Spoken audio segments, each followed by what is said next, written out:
Este é o Azul.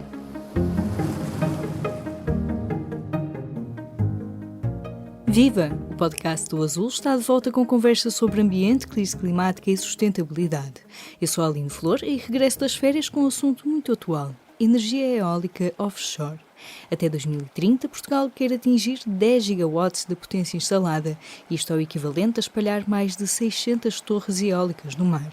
O chamado Plano de Afetação para a Exploração de Energias Renováveis, o PAER, já foi aprovado pela Comissão Consultiva do Governo. O próximo passo é a consulta pública. E só depois chega a altura dos leilões para a atribuição de licenças para serem instalados estes projetos eólicos offshore. Mas o que é que sabemos e o que é que falta estudar para garantir que este futuro com mais energia renovável não entre em conflito com a conservação da natureza? Para este episódio do Azul, trazemos duas perspectivas sobre a questão. Afonso César Machado é diretor de mercado para Portugal da Copenhagen Offshore Partners. Esta empresa é responsável pelo projeto Nortada, que pretende instalar ao largo da Figueira da Foz um parque eólico com capacidade prevista de 2 gigawatts. Da parte da academia, a investigadora Cristina Mágoas, coordenadora do Centro de Ecologia, Evolução e Alterações Ambientais da Faculdade de Ciências da Universidade de Lisboa. O CE3C é uma das entidades científicas que está a trabalhar com a indústria para melhorar estes projetos do ponto de vista ambiental. Começo por perguntar ao Afonso Machado: quais são os atuais desafios da instalação de energia eólica offshore em Portugal? Existem sim, de facto, vários desafios. Existe muito trabalho pela frente para Portugal atingir as metas ambiciosas que tem no campo da indústria eólica offshore, mas eu gosto de olhar para isto também de uma forma um bocado mais positiva, na maneira em que existem, de facto, muitíssimas oportunidades e a indústria está muitíssimo interessada e olhar para o país com muita atenção. De uma forma simples e rápida, Portugal tem boas condições, digamos assim, naturais para esta indústria, tem batimetria apropriada, tem um bom recurso eólico, mas tem também, por exemplo, uma rede de portos e de infraestrutura que permitirão apoiar este tipo de indústria, assim como a nível de conhecimento das indústrias e das engenharias, que tudo são importantes, são elementos importantes para que esta indústria possa de facto nascer.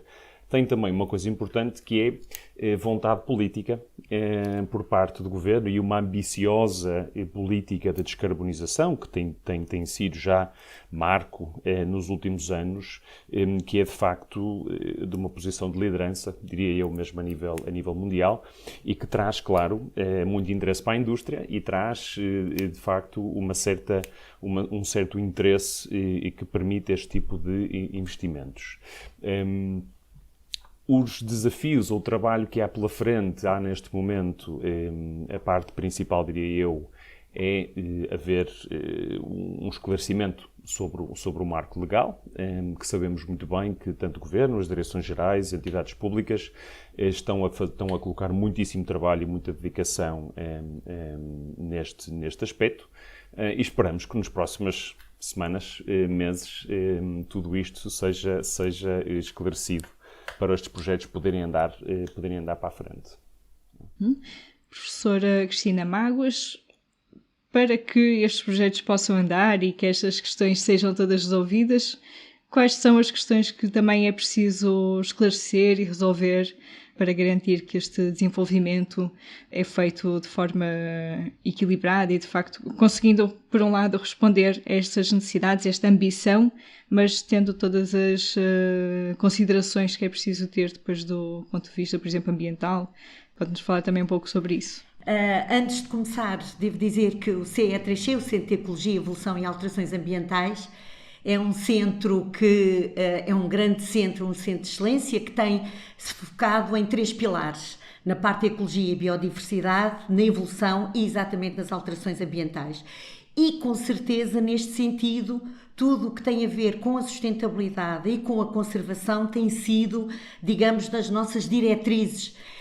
Sabendo nós que as aves marinhas, por exemplo, são dentro dos grupos taxonómicos e da biodiversidade claramente o grupo a maior risco, cerca de 1/3 de todas estas populações estão ou em risco de extinção ou têm as suas populações ameaçadas ou em risco vulnerável.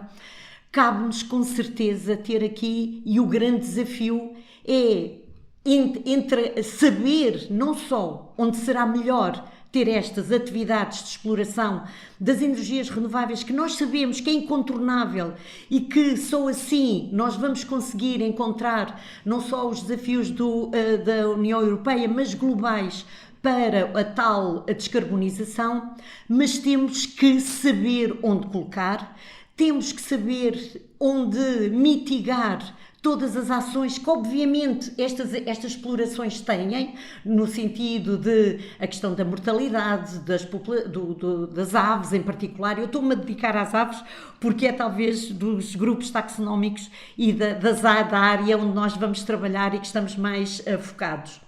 O seu habitat e também a questão das rotas migratórias. Obviamente que Portugal, sendo um país costeiro, tem em si associado rotas migratórias muito importantes e por isso é fundamental nós sabermos.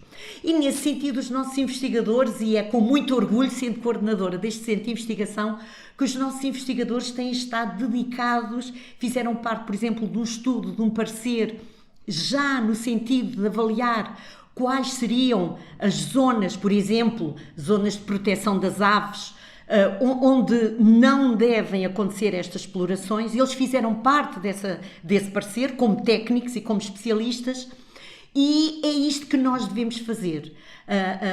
O grande desafio é, por um lado, o conhecimento que nós já temos, mas que ainda muito, como o Afonso estava a dizer, nós ainda temos muito que conhecer. Em particular, é fundamental monitorizar os hábitos de muitas destas espécies e saber bem não só quais as espécies mais ameaçadas, mas exatamente saber a sua abundância, delinear, por exemplo, mapas de vulnerabilidade e de sensibilidade destas populações, e tudo isto requer tempo. Ou seja, eu acho que muitas vezes nós pecamos porque nós só estudamos depois dos projetos estarem implementados. E penso que cada vez mais é claro que nós temos que ter uma situação de referência bem feita, é esse um grande desafio, e não estando feita temos que a fazer e depois temos que acompanhar. A monitorização é o outro grande desafio. Porquê? Porque obriga a ter tempo, e só com instituições parceiras que assegurem que essa monitorização temporal a lá longo, digamos que é o médio e longo prazo, possam ter lugar, é também o grande desafio para a ciência, mas também para os empresários, é conseguirem ter esta noção e ficar dentro do seu compromisso uma vontade de acompanhar o que é que está a acontecer para a biodiversidade. E já agora, para terminar, eu devo dizer que esta questão da defesa da biodiversidade, não só pelos grandes desafios e a agenda da biodiversidade que acabámos de aprovar, e para este grande objetivo de defender mais de 30% da biodiversidade, mas realmente eu acho que cada vez mais os empresários e as entidades privadas sabem que defender a biodiversidade é também defender os seus interesses, é defender a sua parte económica e social. E por isso, digamos que já identifiquei 2 ou 3 grandes desafios, mas que na verdade são complementares e que são de todo muito desafiantes, obviamente. Se calhar eu pegava aqui nestas questões que foram colocadas pela professora Cristina e deixava uma pequena provocação, porque estas parcerias muitas vezes entre as empresas e a academia, não é? E a investigação, muitas vezes são vistas como uma certa contaminação quase, digamos, a este contributo que a academia dá, e muitas vezes há críticas de outras questões que não são absorvidas pelas empresas. O Afonso pode falar um pouco sobre como é que, digamos, o projeto, por exemplo, este projeto Nortada, vai sendo afinado com esta parceria, digamos, não só o estudo que é preciso fazer para propor um projeto para lançar esta ideia, mas, de facto, como a professora Cristina foi descrevendo, de, ao longo do tempo, ir melhorando e resolvendo questões? Se me permite um pequeno comentário quanto à contaminação, acho que é capaz de ser uma visão um bocadinho maliciosa de uma coisa que não isso é. era uma provocação. Porque, por exemplo, para pegar na questão das aves marinhas, trabalhar com aves marinhas e sobre aves marinhas tem que ser com pessoas que saibam sobre aves marinhas. Assim como desenvolver um parque eólico offshore tem que ser feito com empresas que têm capacidade de o fazer. Por isso, não há malícia absolutamente nenhuma. Mas eu queria só voltar um passo ou dois atrás para explicar o seguinte. O projeto Nortada e as outras áreas para as quais nós estamos a olhar também ao longo da costa portuguesa, que não se limitam à zona da Figueira da Foz, como é público o nosso interesse, é liderada pela Copenhagen Offshore Partners, empresa que eu represento em Portugal e que somos parceiro exclusivo da Copenhagen Infrastructure Partners, que é neste momento o maior fundo de investimento dedicado única e exclusivamente a energias renováveis no mundo. Okay? A concepção holística e as preocupações do fundo em termos no fundo de critérios ESG são absolutamente super rigorosos. Nós somos dark green, ok? Pode explicar um pouco o que é esse conceito de dark green? Tudo o que são este tipo de considerações são sempre parte de todos os projetos. E como estava a explicar a professora Cristina, este tipo de coisas só há uma maneira de as fazer bem feitas, que é fazê-las desde o início. Eu vou-lhe dar um exemplo muito concreto. E ainda estamos à espera, por exemplo, de saber quais são as zonas finais para a alocação destes projetos. Okay? Isto vai ser determinado pelo Governo e pelos grupos de trabalho que estão em lugar. Isto não impede nós estabelecermos já este diálogo, porque no fundo tem a ver com isso, e esta troca de conhecimento com instituições como o CE3C. Okay? Por isso isto é absolutamente fundamental. E estas coisas têm que ser feitas desde o início, porque é com o design do projeto e a concepção do projeto que se atinge não só os melhores resultados em termos de mitigação, mas também ir para além da mitigação. Eu acho que isso é importante as pessoas perceberem também. Porque pode-se construir, isto pode ser de soma positiva, não tem que ser um zero-sum. Okay? E a mesma coisa se aplica ao envolvimento, por exemplo, com outro tipo de comunidades. Falar das comunidades locais, em termos sociais, em termos económicos, em termos das associações de pesca, nós estamos a ter a mesma atitude, é transversal, ok? Quanto à questão eu agora, se calhar, desviei-me um bocadinho da sua pergunta, mas nós estamos, por exemplo, também com o mesmo tipo de atitude com parceiros no campo das engenharias, como é o caso do Inesctec, ou do INEGI e de outras faculdades e universidades por volta do país. Por isso, o alimentar, o acrescentar conhecimento científico aos projetos, e isto é feito assim em todo lado. Nós somos um dos líderes mundiais a nível de eólico offshore, tanto nós como os nossos colegas de indústria, os bem-sucedidos, com portfólios significativos e com projetos construídos, temos a mesma atitude, porque é a única forma de os projetos funcionarem e, no fundo, atingirem o seu objetivo, que é serem construídos, produzirem energia limpa, no caso do offshore, a criação de emprego, a revitalização da indústria e de infraestruturas e servirem de catapulta e de local, digamos assim, de alimento quase, para diversas fontes de conhecimento, como é o caso na questão das biodiversidades. Já agora podemos só falar um pouco mais especificamente até sobre a proposta, digamos, deste vosso projeto Nortada, na zona da Figueira da Foz. Esta opção por energia eólica flutuante ao invés de fixa, que diferenças é que há nestas escolhas e como é que se decide, digamos, qual é que depois é mais adequada, se calhar também para cada território? A escolha entre tecnologia offshore fixa ou a flutuante é basicamente função da profundidade do fundo marinho onde se vão colocar os parques. Em termos técnico-económicos, a tecnologia fixa, estou a falar dos aerogeradores, porque outro tipo de plataformas podem ser colocadas com mais profundidade, e deixa de fazer sentido a partir dos 60, 70 metros de profundidade. A costa portuguesa é propícia para o aproveitamento da energia eólica offshore flutuante. Depois estamos a falar de zonas, depende um bocadinho das diferentes zonas propostas, mas sempre acima dos 100, 150 metros de profundidade. Isto tem algumas vantagens. Tem vantagens quanto à qualidade do recurso. Eu acho que é importante relembrarmos que cerca de 80% do potencial mundial de eólica offshore encontra-se neste tipo de profundidades, ou seja, é com tecnologia flutuante. E é um tipo de tecnologia que tem uma série de vantagens técnicas e que depois existem várias opções para, não só dos aerogeradores, mas também das plataformas flutuantes em si, cada uma com os seus pros and cons, como um bocadinho em tudo na vida. Sim, e professora, se calhar podia falar um pouco sobre que desafios diferentes se coloca, digamos, a ter estas tecnologias, digamos, mais para dentro do mar. Falava há pouco da questão dos pássaros, não é? Digamos, o mais visível ou o primeiro foco que teriam de investigação. De que forma é que este tipo de escolhas também tem que ser ponderada? Digamos, a localização é tudo ou é preciso ter outro tipo de questões a ter em conta quando se toma este tipo de opções? Bom, deixe-me só voltar um pouco atrás, esta questão destas parcerias com as entidades privadas. Eu devo dizer que é verdadeiramente um sintoma de avanço quando a sociedade e os diferentes atores estão a utilizar o conhecimento científico.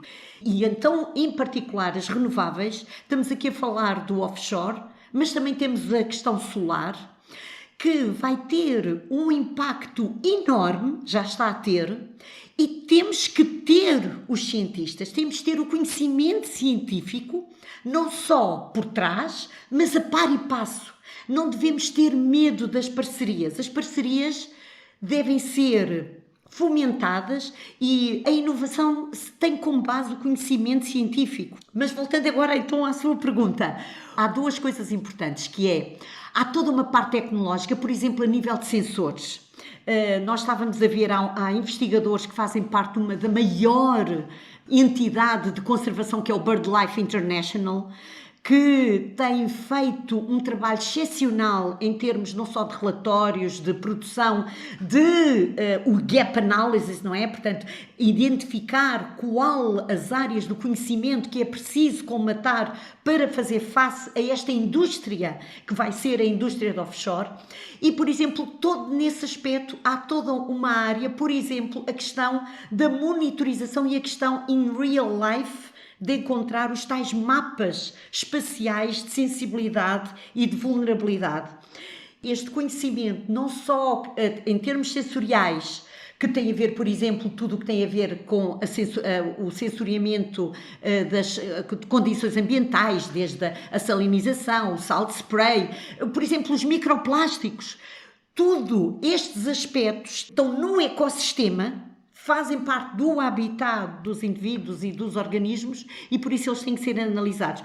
E devido à minha área em particular, que é os ecossistemas dunares, também nós temos e o Afonso também tem partilhado desta nossa preocupação, que é no fundo esta fronteira entre o mar e a terra.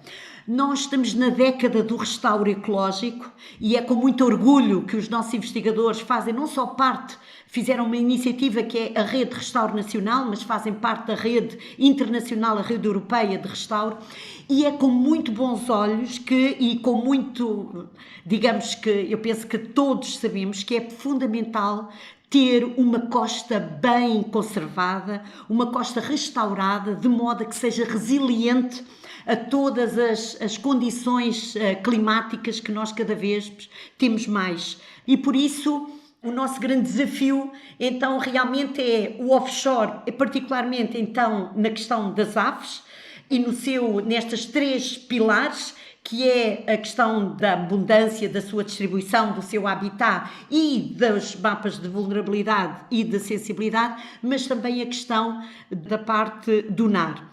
E deixe-me finalizar dizendo que há muitos anos que sou muito adepta da questão do que obrigatoriamente as unidades de investigação têm que fazer para a ciência cidadã e para a comunicação de ciência. É fundamental que os locais, as populações, desde o merceeiro até ao presidente de Câmara, saber o que é que se está a fazer. E também é nossa obrigação, no fundo, traduzir este conhecimento de uma forma que todos possam entender. Porque sem comunicação, não só as pessoas não ficam do lado, digamos, certo, como também há contra-informação, não têm o sentido crítico que devem ter e isso não ajuda ninguém.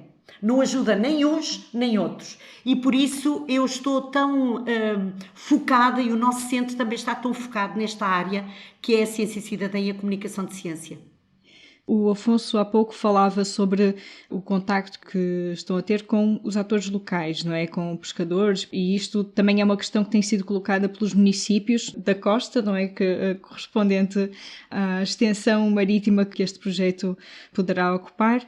Quais são estas preocupações ao certo e de que forma é que conseguem equilibrar, por exemplo, uma das questões colocadas, a professora falava dos pássaros, mas na verdade a questão dos peixes, a pesca, de que forma é que é possível equilibrar, digamos, encontrar um ponto de encontro entre a necessidade, digamos, da dimensão de um projeto deste género e as preocupações, por exemplo, dos pescadores e de outros atores, digamos, dos municípios da costa?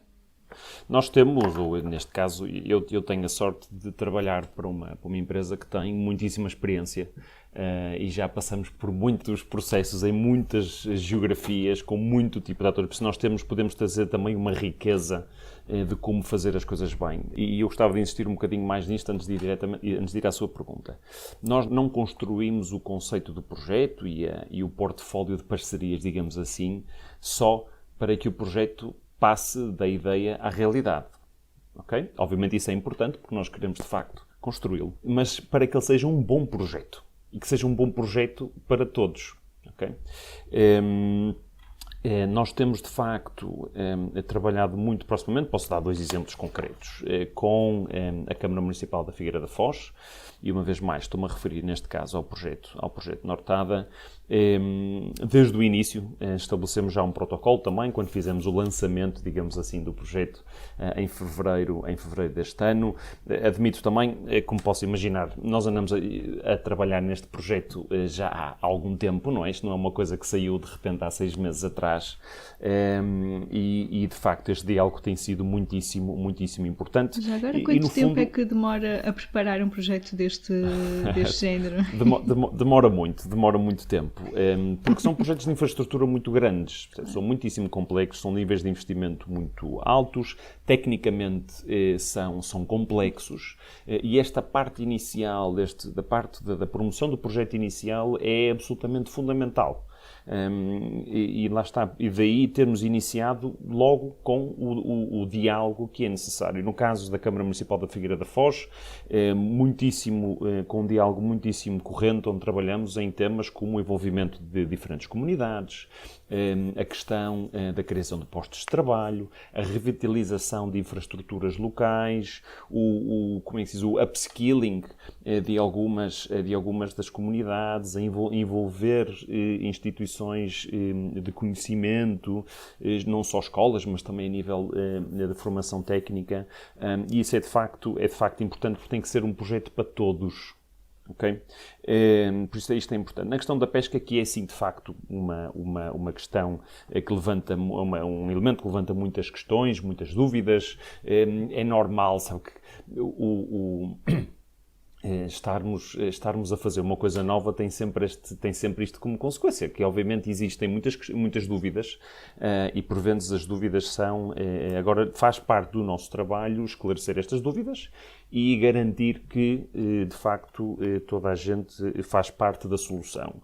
A questão da pesca, nós temos trabalhado muitíssimo e de uma forma muito aberta e muito agradável com associações de pesca locais. Temos protocolos assinados com algumas, nomeadamente com a Associação FIG Pesca, da Figueira da Foz, com quem eu tenho um enormíssimo prazer de me reunir com bastante regularidade. E, fundamentalmente, as soluções resumem-se ao diálogo, resumem-se à procura da coexistência de atividades. Eu acho que isso é muito importante, okay? Porque existem bons exemplos por todo o mundo sobre o facto de que esta coexistência é possível, mas, uma vez mais, irmos para além da mitigação, irmos para além da coexistência. Nós estamos a preparar, pronto, eu não posso revelar assim muito neste momento, porque faz parte de alguns dos segredos do projeto que queremos implementar, mas estamos a trabalhar em soluções que vão trazer benefícios para todas as partes. Mas, no fundo, tem a ver com diálogo, Aline. Diálogo, porque senão só falar é que a gente se entende, não é? Como se diz. Uhum. Sim, diga, professora. E eu quero lhe dizer ainda que aquilo que o Afonso estava a dizer, que é a parte social, que é fundamental, e que nós, por exemplo, no laboratório associado Change, há aquela parte socioeconómica, e isso, quando nós pensamos nos 3 pilares da sustentabilidade, não é possível haver sustentabilidade se nós não tivermos a componente socioeconómica claramente envolvida. Não é só o ambiente. Às vezes há aqui uma confusão quando se pensa em sustentabilidade, pensa-se só no ambiente. Até já tenho ouvido falar em sustentabilidade ambiental. Até parece que só a questão ambiental é que vai definir o que é que vai ser o ser sustentável. Isso é completamente falso. Não existe sustentabilidade sem a parte económica e sem a parte social. As pessoas é que fazem parte da sustentabilidade. Mas eu devo dizer, estando do CE3C, sediado na Faculdade de Ciências, também com a Universidade dos Açores, da Universidade de Lisboa, eu devo dizer que nós no início começámos logo a falar nos incentivos, nos desafios, estas relações com uma entidade como a COP, tal e qual como nós temos com outras, e ainda bem, são também incentivo para o desenvolvimento de outras áreas. Estou a pensar que, por exemplo, dentro da Faculdade de Ciências há outros centros de investigação, nomeadamente o Instituto Dom Luís, que tem muito a ver com a questão da meteorologia, das alterações climáticas, ou, por exemplo, o MARE, que tem a ver exatamente com este aspecto que o Afonso estava a dizer, com a questão das pescas, da gestão das pescas, da gestão dos recursos marinhos. Esta relação, que agora, se calhar, por exemplo, temos um protocolo mais direto com o CE3C, mas estas relações depois extravasam o próprio centro de investigação e é o ecossistema que fica a ganhar, não só a universidade, mas também a empresa, porque fica, digamos, ao seu alcance um conhecimento até muito mais amplo do que aquele se poderia pensar. E esta convivência, este desafio que é os problemas que muitas vezes os cientistas, e ainda bem, não estão só a trabalhar no problema atual, senão nós não tínhamos, por exemplo, soluções para o Covid, ainda bem, mas temos também que ter no nosso ecossistema os problemas reais, e só neste sentido é que nós podemos contribuir para o avanço da sociedade e para a tal sustentabilidade, porque a sustentabilidade obriga a ter soluções sustentáveis.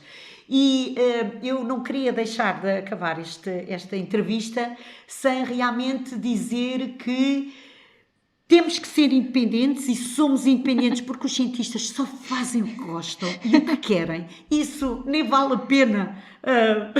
É como eu costumo dizer, e havia um professor meu que me dizia, o professor Fernando Catarino, que dizia: Cristina, nós ganhamos pouco, mas estamos a fazer exatamente o que nós queremos. E este princípio filosófico, este valor, esta maneira de estar na vida, é uma maneira muito... que quer muito dizer do encantamento que é ser cientista, mas também da nossa disponibilidade. Eu queria falar sobre esta questão da sustentabilidade como tendo, na verdade, esses 3 pilares, não é? De ambiente, economia e sociedade, não é? De termos que ter este equilíbrio para que funcione. E estava a ouvir o que o Afonso dizia sobre também esta questão do diálogo com as comunidades, falava também das práticas ESG, não é? Da empresa, de serem dark green.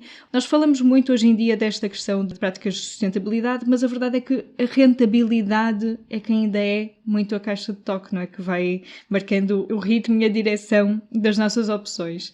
E o que eu perguntava é como é que, e até destas pistas que foi deixando, que dá a entender que também existem outras preocupações, como é que as empresas, digamos, podem, neste mundo que está em ebulição já por causa das alterações climáticas, que no fundo foram causadas por alguma ganância, digamos, da nossa exploração do planeta, muito por causa de não há limites, digamos, para o que as empresas vão fazendo. Como é que as empresas estão a repensar, digamos, o seu lugar numa economia, num planeta que precisa tanto de uma visão diferente? Boa pergunta. Eu, no meu caso particular, eu tive a sorte de ter construído toda a minha vida profissional sempre em energias renováveis e a empresas líderes no setor que só trabalhavam em energias renováveis. Por isso eu sou um bocadinho, como é que se diz, biased. Em termos conceituais, nós podemos pensar, falou em lucros ou na perseguição de lucro. Pronto, eu não quero entrar em discussões dogmáticas. Eu, por acaso, sou economista, tenho as minhas opiniões e as minhas escolas, que há escolas que gosto mais, há escolas que gosto menos. Acho que aqui é uma questão importante não diabolizar a questão da rentabilidade. As empresas, ou o sistema em que vivemos hoje em dia, como o sistema económico, o incentivo normal é que as entidades privadas procurem o lucro. Ponto final, parágrafo. Mas por isso é que temos Estados e por isso é que temos governos que, com políticas, têm que direcionar e criar os incentivos, e por incentivos eu não estou necessariamente a falar de incentivos económicos, mas direcionar o mercado ou as forças de mercado, que também é outra palavra que é diabolizada, para o sítio correto. A questão da rentabilidade não é um entrave no campo das energias renováveis, não é. Tem muito a ver, digo-lhe de uma forma muito honesta, com o ADN das empresas e com a dedicação que elas têm à causa da descarbonização. Obviamente existem muitos parceiros de indústria que são empresas, por exemplo, mais antigas, começaram no início do século passado, que têm uma história, elas em si, de descarbonização muito bem sucedida, mas de facto o mercado precisa de empresas que estejam focadas pura e simplesmente no desenvolvimento de energias que são só renováveis. E a questão da sustentabilidade ou do respeito, por exemplo, pelo meio ambiente, não é uma questão que se pesa com métricas económicas ou financeiras. Ela tem que ser feita ponto final, parágrafo. Uma resposta muito simplista, mas espero que exemplifique um bocadinho a atitude que se tem neste sentido, porque senão as coisas de facto não funcionam. A tecnologia offshore é uma tecnologia, no caso português, relevante, é uma tecnologia necessária, eu acho que é importante mencionar isto também. Portugal tem tido um percurso exemplar no deployment, como é que se diz, na instalação de energias renováveis, na descarbonização, tem políticas muito ambiciosas, mas temos um pequeno problema, que é o facto de sermos um país pequeno e que temos pouco espaço em terra. E a descarbonização real, a descarbonização séria, não estou a falar só de eletrificação, porque acho que é outra questão que muitas vezes é pouco entendida. A descarbonização séria vai exigir ou exige que não existe uma solução. Eu acho que é importante falar disso também, por isso não é o offshore que vai resolver todos os problemas, mas é de facto uma peça fundamental no puzzle. E, por exemplo, o novo Plano Nacional de Energia e Clima mostra precisamente isso, que de facto reconhece o offshore como importante. Mas a questão, a perspectiva holística e a questão dos critérios ESG não são para ser discutidos. Professor, eu também, não sei se quer também acrescentar alguma coisa, mas penso que isto que o Afonso disse é muito importante, né, de que temos que também pensar nestas soluções como elas hão de ser múltiplas, não é? Porque não é uma única aposta que nós precisamos, mas como é que nós também conseguimos colocar alguns limites, digamos, nesta ambição, que por um lado é necessária, mas que depois encontra algumas limitações, porque vemos também em Portugal estas questões. Até que ponto, por exemplo, a exploração de lítio vai prejudicar aquelas comunidades durante quase 2 décadas, ou o abate de sobreiros que depois têm autorizações de áreas que parecem quase absurdas, não é? Como é que nós conseguimos então encontrar o equilíbrio? Eu acho que, infelizmente, vamos ter que fazer mais do que o equilíbrio, porque o equilíbrio, como um geólogo uma vez me disse, não sei porque é que estão preocupados com o planeta Terra. O planeta vai cá ficar, agora a parte bio é que pode desaparecer. Portanto, há 2 aspectos aqui que são relevantes. O aspecto que é, eu sou uma profunda adepta, obviamente pela minha formação, que só com o conhecimento é que nós podemos ter as melhores decisões. Sem conhecimento, nunca vamos ter a melhor decisão. E temos que ter coragem, por um lado, ou para dizer que não sabemos ainda, ou por outro, dizer financeiramente vai ser, talvez, não a melhor opção, mas é a melhor opção tendo em conta este balanço total que nós temos que fazer. E eu há pouco tempo, não é, fui uma signatária em relação ao abate dos sobreiros, e é nesse sentido, ninguém pode estar contra as eólicas, ninguém pode estar contra o solar. Aqui a questão é, em alguns aspectos e muitas vezes, a decisão tem que ser muito melhor ponderada, tem que ser muito mais bem ponderada, peço perdão, e muitas vezes pode ter que ser financeiramente mais cara. E esta questão do ser financeiramente mais caro é que, obviamente, tem que se fazer bem as contas, obviamente tem que se colocar todas as informações que nós temos em cima da mesa, mas isto tem que ser feito. E nós temos, muitas vezes, a ligeireza da decisão sem o poder da informação por trás suficiente e, muitas vezes, um pequeno... digamos que em vez de ir em frente, dar ali uma pequena curva, era suficiente para, do ponto de vista do tempo e da sustentabilidade, e em nome da sustentabilidade todos nós queremos ser mais sustentável, ou seja, do ponto de vista temporal, conseguir uma decisão que faça mais sentido. Mas quando o Afonso estava a falar da questão do mercado, eu não sei se eu concordo totalmente com ele, mas ainda bem, porque ele é economista e eu não sou. Está a ver ali, não há contaminação possível aqui. Não. É realmente a questão que eu não abordei, que é o outro grande desafio, que são os serviços dos ecossistemas. Nós ainda não conseguimos colocar na mesa verdadeiramente como ele deve ser, que é a questão dos serviços dos ecossistemas. Quando o Afonso diz que a biodiversidade tem que ser defendida e ponto final, eu acho que ela também tem que ser defendida, não é com o preço, porque nós já sabemos que não vamos conseguir, são os tais valores inatingíveis ou intangíveis, mas nós temos que nos socorrer dos serviços dos ecossistemas. E neste caso dos serviços marinhos, dos recursos marinhos, é um enorme de um serviço.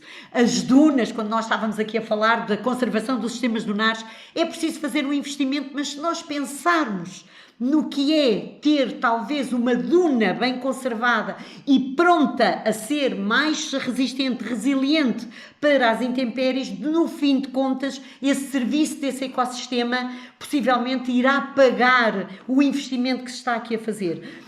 E eu penso que este é o outro desafio que eu não falei no início, mas que é fundamental e que nós ainda não estamos preparados o suficiente.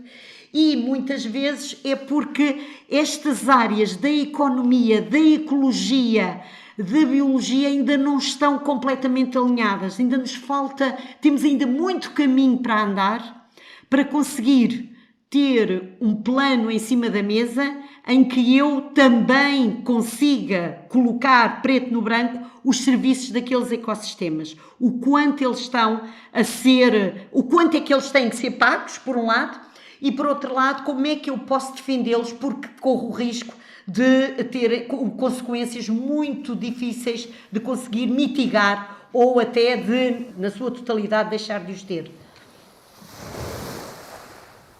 Uma conversa com Cristina Mágoas, coordenadora do Centro de Ecologia, Evolução e Alterações Ambientais, e Afonso César Machado, diretor de mercado para Portugal da Copenhagen Offshore Partners. Já sabe, se gostou de ouvir este episódio, siga o podcast do Azul na sua aplicação preferida para não perder o próximo. Se tiver sugestões de temas e entrevistas, envie para o e-mail aline.flor@publico.pt. O Público é o único jornal em Portugal com uma secção inteiramente dedicada à crise climática e sustentabilidade. O Azul tem como parceiros a Fundação Carlos Gulbenkian, o projeto Biopolis, a Lipor e a Sociedade Ponto Verde. Mas para manter a sua fonte de informação de acesso livre sobre clima e ambiente, também precisamos de si. Não deixe de assinar o Público. O podcast do Azul é editado por mim, Aline Flor. Até breve.